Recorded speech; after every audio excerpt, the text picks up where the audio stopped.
दोस्तों, नेटवर्क 33 की latest horror story में आप सभी का स्वागत है। तो चलिए बढ़ते हैं आज की इस भूतिया कहानी की ओर।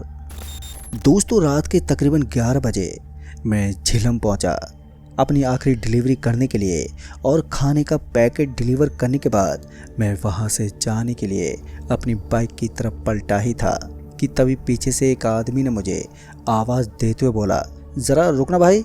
उस आदमी के ये कहते ही मैं एकदम से रुका, और फिर जब मैं पीछे पलटा तो मैंने देखा कि एक थुलथुला आदमी जिसका कद यही कोई 3.5 फीट का होगा, वो सामने से आता हुआ नजर आया।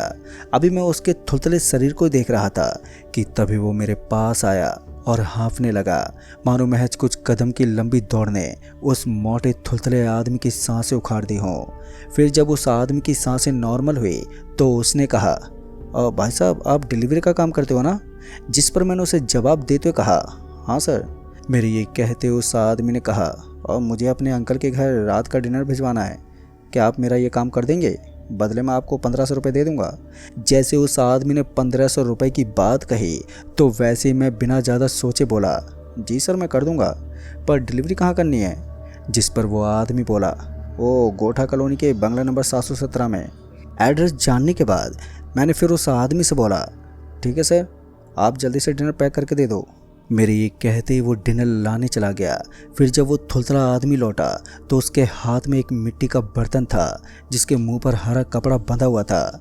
फिर उस आदमी ने वो मिट्टी का बर्तन, जो छोटी मटकी की तरह लग रहा था, मुझे वो थमाते बोला, इसे बड़े ध्यान से लेकर जाना है, और ध्यान रहे इस बर्तन को उनके पास मत छोड़ देना। अभी उस आदमी ने यही कहा था कि मैंने उससे सवाल करते पूछा, मतलब कि मुझे ये बर्तन वापस ला के आपको देना है? मेरे ये पूछते उस आदमी ने मुस्कुराते बोला, हाँ। उसके हाँ कहते ही मैंने बोला, नहीं सर, हमारी बात सिर्फ डिनर पहुंचाने की हुई थी, बर्तन वापस लाने की नहीं। मेरे ये कहते वो आदमी बोला, ठीक है, तुम 500 रुपये एक्स्ट्रा ले लेना, पर यह बर्तन मुझे वापस ला कर देना। चूँकि अब मुझे 500 रुपये और मिल रहे थे तो ऐसे में मैंने आगे कोई सवाल नहीं किया, और वो खाने से भरा बर्तन अपने बैग में लेकर चल पड़ा डिलीवर करने। अभी मैं उस लोकेशन की तरफ बढ़ ही रहा था कि पीछे से एक बाइक वाले ने ओवरटेक करते हुए पूछा, अरे ओ भैया, क्या लेकर जा रहे हो जिसकी खुशबू से ही मुंह में पानी उतर रहा है? जिस पर मैंने उसे कोई जवाब नहीं दिया, क्योंकि उस वक्त किसी भी तरह की खुशबू नहीं आ रही थी, जिसका मतलब ये था कि वो आदमी मेरे से मज़े लेने की कोशिश कर रहा था। इसलिए मैंने उसे कोई जवाब ही नहीं दिया, और बाइक की स्पीड बढ़ाते हुए मैं उससे आगे निकल गया। उस बाइक वाले से तो पीछा छूट गया, पर आगे लाल बत्ती पर मैं रुका तो वहाँ पर रुके गाड़ी वाले भी वही सवाल करते बोले, भाई क्या है बैग में जिसकी सुगंध इतनी लजीज है? अभी मैं उन गाड़ी वालों को कोई जवाब देता कि तभी सिग्नल ग्रीन हो गया और मैं आगे निकल गया।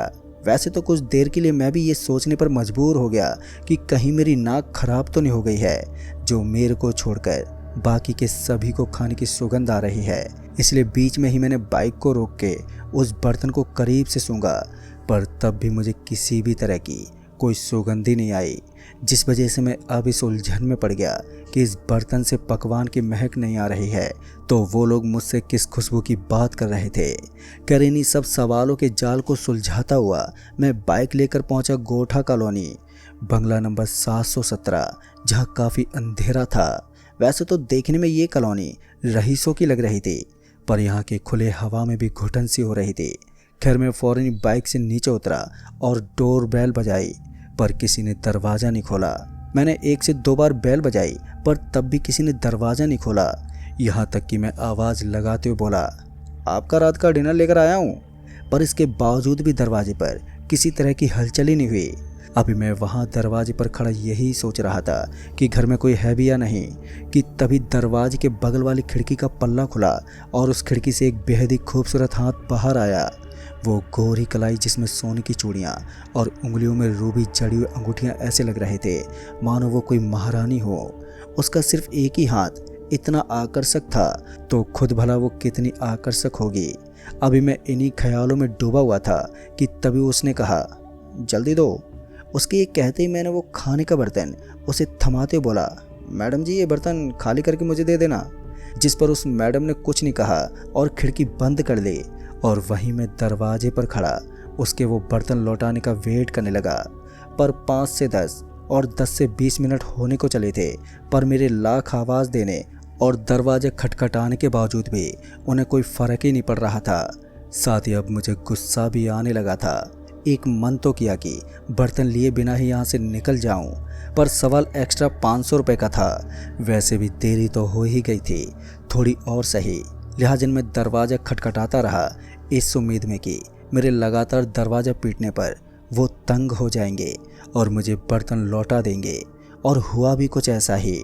तकरीबन अगले 10 मिनट और दरवाज़ा पीटने के बाद जाकर दरवाज़ा तो नहीं खुला, पर फिर से उसी खिड़की के पल्ले खुले जिस खिड़की से उस मोहतरमा ने बर्तन अंदर लिया था। खिड़की के पल्ले खुलते ही मैं उस खिड़की की तरफ बढ़ा, ये सोचकर कि उस मोहतरमा के हसीन हुस्न का दीदार हो जाएगा। पर इससे पहले मैं उस खिड़की के सामने पहुंचता कि तभी उस खिड़की से किसी ने वो बर्तन बाहर बढ़ाया। पर इस बार जो हाथ बाहर आया था वो उस मोहतरमा का नहीं था, बल्कि किसी और का ही था। उस हाथ पर बहुत सारे लाल लाल फपोले थे, साथ ही सड़न जैसी बदबू भी आ रही थी। वो बदबू इतनी तेज थी कि मेरा जी मचलाने लगा था।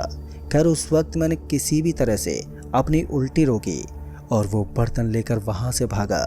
खैर मैं बाइक से बहुत जल्दी वहाँ से निकल तो आया था, पर अभी भी उल्टी आई रही थी, जिस वजह से मैं बाइक ड्राइव नहीं कर पा रहा था। और अंत में जाकर मैंने बाइक हाईवे के किनारे पर लगाई। बाइक के रोकते मैं उल्टी करने लगा और कुछ ही देर में दिन का सब खाया पिया अंदर से बाहर आ गया और तब जाकर मुझे राहत मिली। फिर कुछ देर वहीं हाईवे के किनारे सुस्ताने के बाद मैंने बाइक स्टार्ट की और निकल पड़ा उस मोटे थुतले आदमी को बर्तन लौटाने। फिर जब मैं झिलम कॉलोनी पहुंचा तो मैंने देखा कि वो मोटा आदमी झिलम कॉलोनी के चौराहे पर खड़ा इंतज़ार कर रहा है। उसे देखते ही मैंने बाइक रोकी। अरे सर, आप यहाँ पर क्या कर रहे हैं? मैं तो आ ही रहा था। मेरे ये कहने पर उस मोटे आदमी ने बोला, वो सब छोड़ो, तो मेरा वो बर्तन दो बस। उस वक्त मुझे उस मोटे थुलथुले आदमी की आंखों में एक अजीब सी चमक दिख रही थी और उसके चेहरे पर जो खुशी थी वो अलग ही दर्जे की थी, मतलब कि नेक्स्ट लेवल की। खैर मैंने उसका वो खाली बर्तन अपने बैग से निकालकर उसके हाथों में जैसे ही थमाया तो वैसे उस मोटे आदमी ने मुझे 2000 रुपये पकड़ा दिए। मैं पैसे लेकर अभी अपनी जेब में रख रहा था कि इतने में ही उस मोटे आदमी ने वो मिट्टी का बर्तन वहीं चौराहे के बीचों बीच तोड़ दिया और उछलता गुनगुनाता हुआ वहाँ से चला गया। वहीं मैं उस मोटे आदमी की इस हरकत पर मुस्कुराते हुए सोचने लगा, ये साला भी विशुद्ध गधा है। जब बर्तन को दोबारा इस्तेमाल ही नहीं करना था तो बर्तन को वापस लाने को ही क्यों बोला। खैर मेरा तो काम हो ही गया था और अब बारी थी घर लौटने की। रात भी काफ़ी हो चुकी थी, लिहाजा मैंने बाइक को स्टार्ट किया और जैसे मैंने बाइक घुमाई कि मेरी नज़र 2-3 काले सांपों पर पड़ी जो उस टूटे हुए बर्तन के टुकड़ों के इर्द गिर्द मंडरा रहे थे। उन काले सांपों को वहाँ पर मंडराता देख मैं एकदम से डर गया और मैं तुरंत ही वहाँ से निकल गया। घर आते वक्त मैं पूरे रास्ते कभी उस मोहतरमा के खूबसूरत हाथों के बारे में सोचता तो वहीं दूसरी ओर उस घिनौने भद्दे सड़े हाथों के बारे में। खैर मैं रात के करीब 1 बजे घर लौटा और मेरी ज़िंदगी का एक और दिन का अंत हो गया। आज का दिन कमाई के लिहाज से तो बहुत ही अच्छा रहा था, पर थोड़ा अजीब और थोड़ा भयानक भी था। खैर इसके बाद मैं सो गया और सोया भी तो ऐसा कि जब मेरी आँख खुली तो रात के 8 बज रहे थे। मेरे मोबाइल पर ढेरों मिस कॉल और रेस्टोरेंट वाले के मैसेज थे। वहीं मुझे ये समझ में नहीं आ रहा था कि आखिर मैं इतनी देर तक भला सोता कैसे रह गया। फिर इसी बीच केशव रेस्टोरेंट वाले का कॉल आ गया और जैसे मैंने उसका कॉल उठाया तो वैसे ही केशव भड़कते बोला, तुम यार कौन सी दुनिया में हो? यहाँ इतना काम पड़ा है और ऊपर से तुम कॉल उठाने की जहमत भी नहीं कर रहे हो। ऐसे कहीं काम होता है क्या? अभी केशव सर मुझे लताड़ लगा ही रहे थे कि मैंने ये बोलकर फ़ोन काट दिया कि बस 10 मिनट में मैं हाजिर होता हूँ। फिर इसके बाद मैं जल्दी से फ्रेश होके केशव सर के रेस्टोरेंट खानसामा पहुँचा और पेंडिंग ऑर्डर्स के डिलीवरी में लग गया।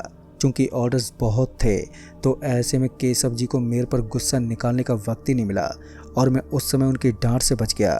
खैर एक के बाद एक लगातार डिलीवरीज करते करते काफ़ी रात हो गई थी और अभी भी पता नहीं था कि कितनी और डिलीवरीज करनी है। खैर जब मैं नए ऑर्डर उठाने रेस्टोरेंट खानसामा पहुंचा तो 5 नए और ऑर्डर मेरा इंतज़ार कर रहे थे। उन 5 ऑर्डर्स में से एक ऑर्डर तो उसी झिलम कॉलोनी के कस्टमर का था जिसे पिछली रात डिलीवरी देने के बाद उस मोटे थुलथुले आदमी से मुलाकात हो गई थी और बाकी के 4 ऑर्डर गोठा कॉलोनी के आसपास के थे। पार्सल लेने के बाद मैं तो निकल गया अपनी आखिरी की डिलीवरीज करने। फिर जब 5 में से पहली डिलीवरी करने पिछली रात वाले कस्टमर के घर पहुंचा तो संजोग से मोटे थुलथुले आदमी से मेरी फिर से भेंट हो गई। दरअसल पिछली रात की तरह जब मैं डिलीवरी करने के बाद वहां से जाने के लिए अभी बाइक को स्टार्ट करने वाला था कि फिर से पीछे से उस मोटे थुलथुले आदमी ने मुझे आवाज़ देते हुए कहा, अरे ज़रा रुकना भाई साहब। उस आदमी के आवाज़ कानों में पड़ते ही जब मैंने सामने की तरफ देखा तो उस मोटे आदमी को फिर से देखकर पता नहीं क्यों मेरे चेहरे पर एक मुस्कुराहट आ गई। अभी मैं उसे देखकर मंद मंद मुस्कुरा ही रहा था कि इतने में ही वो आदमी हाँफता हुआ मेरे पास आ गया और पूछा, भाई साहब आप डिलीवरी करते हो ना? उसके इस सवाल पर मैं बड़ी हैरानी भरे स्वर में बोला, अरे सर लगता है मुझे आपने पहचाना नहीं। पिछली रात तो ही मैंने आपके गोठा कॉलोनी वाले अंकल के बंगला नंबर 717 पर रात का डिनर डिलीवर किया था और फिर वो बर्तन भी तो मैंने आपको वापस ला के दिया था। एक ओर जहां मैं उस आदमी को पिछली रात की वो सारी बातें बता रहा था तो वहीं दूसरी ओर वो आदमी अभी भी मुझे ऐसे घूर रहा था मानो वो सच में ही मेरे से ना मिला हो। उसके चेहरे के हाव भाव से मैं भी समझ गया था कि इसे कुछ भी याद नहीं आया है। इसलिए मैंने बात बदलते हुए कहा, हाँ मैं डिलीवरी करता हूँ। मेरे ये कहते हुए उसने पिछली रात की तरह कहा, मेरे को रात का डिनर डिलीवरी करवाना है गोठा कॉलोनी बंगला नंबर 717 में, कर दोगे तुम? जिसके लिए मैं 3000 रुपये दूंगा आपको। उस आदमी के ये बोलते ही कि वो इस बार सेम डिलीवरी के मुझे 3000 रुपये देगा। ये सुनकर तो एक पल के लिए मेरी बत्ती सी बाहर झलक आई। मैं भी गधा कहीं का बेमतलब में पिछली मुलाकात उसे याद दिला रहा था। अच्छा हुआ इसे कुछ भी याद नहीं आया, नहीं तो मेरा सीधे सीधे 1000 रुपये का भारी नुकसान हो जाता। जैसे उस आदमी ने कहा कि वो डिलीवरी करने के 3000 रुपये देगा तो मैंने झट से हाँ कर दी और मेरे हाँ कहते ही वो आदमी फिर से वैसी ही मटकी जैसा बर्तन लेकर आया और मेरे को देते हुए बोला, इस बर्तन को मुझे वापस ला कर देना है, इसे वहाँ पर मत छोड़ देना। जिस पर मैंने उस आदमी को जवाब देते हुए कहा, हाँ मैं जानता हूँ। फिर इसके बाद मैंने उसके उस बर्तन को अपने बैग में डाला और वहाँ से निकल गया। चूँकि मेरी आखिरी 4 डिलीवरी वहीं गोठा कॉलोनी से पहले की थी, इसलिए मैंने पहले उन आखिरी 4 ऑर्डर को निपटाने का फैसला किया। अभी मैं अपनी मंजिल की ओर ही बढ़ रहा था कि एक बार फिर बगल से गुजर रहे बाइक वाले ने पूछा, अरे भाई साहब ऐसा क्या ले जा रहे हो इसमें जिसकी महक बाहर तक आ रही है? और ये सिलसिला ऐसे ही चलता रहा। जब भी कोई गाड़ी वाला मेरे बगल से गुजरता तो मुझसे ये ज़रूर पूछता कि ऐसा क्या है जिसकी खुशबू इतनी तेज़ आ रही है, जबकि इसके उलट आज भी मुझे किसी तरह की कोई भी खुशबू नहीं आ रही थी। कुछ तो था जो मैं अब तक समझ नहीं पाया था। खैर जब मैं पिज़्ज़ा डिलीवरी करने अपने कस्टमर के पास पहुंचा तो उस कस्टमर ने भी मुझसे यही सवाल किया कि क्या खास है बैग में, जिस पर मैंने थोड़ा झुंझलाते हुए कहा, पता नहीं सर, मैं तो सिर्फ डिलीवरी बॉय हूँ, बस मेरा काम पार्सल डिलीवर करना है। पार्सल में क्या होता है क्या नहीं इसकी हमें कोई जानकारी नहीं होती। मेरे जवाब से वो कस्टमर थोड़ा उखड़ तो गया था, पर मुझे इस बात की चिंता नहीं थी। लिहाजन जवाब और उसका ऑर्डर देकर मैं वहाँ से आगे निकल गया। अब सिर्फ मेरे पास खानसामा रेस्टोरेंट के 2 ही ऑर्डर बाकी थे और अच्छी बात ये थी कि दोनों ही ऑर्डर एक ही अपार्टमेंट से थे, बस फ्लैट नंबर अलग अलग थे।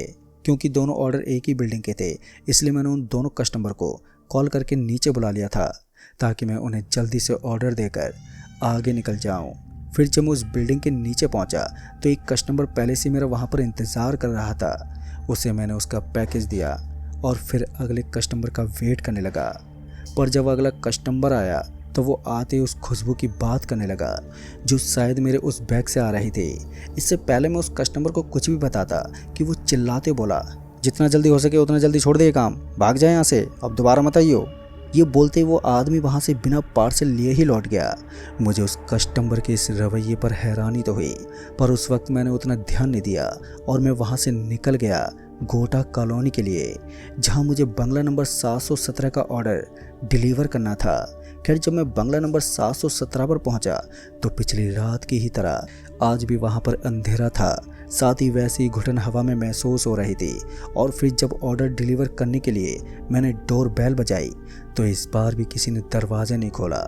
खैर मैं डोर बेल बजाता रहा और इसी बीच फिर से उसी खिड़की का पल्ला खुला जो पिछली बार खुला था। इस बार भी पल्ले के खुलते ही वही खूबसूरत हाथ बाहर निकला और मैं ठीक पिछली बार की तरह उस हाथ में वो खाने का बर्तन थमाते बोला, इस बार ज़रा जल्दी कीजिएगा, मुझे देरी हो गई है, मुझे जल्दी लौटना है। अभी मैं बाहर खड़ा बर्तन लौटाने का वेट ही कर रहा था कि तभी फिर से वो खिड़की का पल्ला खुला और इस बार फिर से वही गंदा बदबूदार हाथ बाहर आया। पर इस बार वो हाथ कुछ ज़्यादा ही घिनौना था। मसलन उस हाथ से मवाद टपक रही थी, जिस वजह से मुझे फिर से उल्टी का एहसास होने लगा था। खैर किसी तरह मैंने उल्टी रोकी और मैं वो बर्तन लेकर वहाँ से निकल गया। बर्तन लेकर मैं वहाँ से निकल तो गया था, पर अभी भी मेरा जी मचल रहा था। और फिर इसी बीच मेरा दिमाग चकरा गया और सामने से आ रही गाड़ी से मेरी भिड़ंत हो गई। और भिड़ंत होते ही मेरी आंखों के आगे अंधेरा छा गया। फिर उसके बाद जब मेरी आंख खुली तो मैं अस्पताल के बेड पर लेटा हुआ था। खैर मैं उस एक्सीडेंट से तो बच गया, पर अब मुझे एक औरत दिखाई देने लगी थी, जिसका मुझे सिर्फ हाथ दिखाई देता है। और ये वही हाथ है जो बंगला नंबर 717 की खिड़की से खाना लेने के लिए बाहर आता था। खैर अब मुझे ये तो समझ में आ गया है कि बंगला नंबर 717 के लोग हमारी तरह आम इंसान नहीं हैं। खैर मैं उस औरत से हमेशा दूरी बनाने की कोशिश तो करता हूँ, पर मुझे पता नहीं कि मैं उस औरत से खुद को और कितने दिन तक बचाए रख पाऊँगा। पर मैंने इस समस्या का समाधान ढूंढने की बहुत कोशिश की, लेकिन मैं अभी तक नाकाम हूँ। पर मैं अभी भी जुगत में लगा हुआ हूँ कि किसी तरह मुझे उस औरत से छुटकारा मिल जाए। और आप भी दोस्तों दुआ करें कि मुझे इस मुसीबत से जल्दी छुटकारा मिल जाए। तो दोस्तों कैसी लगी आपको नेटवर्क 33 की लेटेस्ट हॉरर स्टोरी? अगर आपको ये स्टोरी पसंद आई हो तो अपने दोस्तों के साथ शेयर करना ना भूलें, और साथ ही चैनल पर नए हैं तो चैनल को भी ज़रूर सब्सक्राइब कर दें ऐसी ही डरावनी कहानियों के लिए। तो मैं जल्दी मिलूँगा ऐसी एक और भूतिया कहानी के साथ।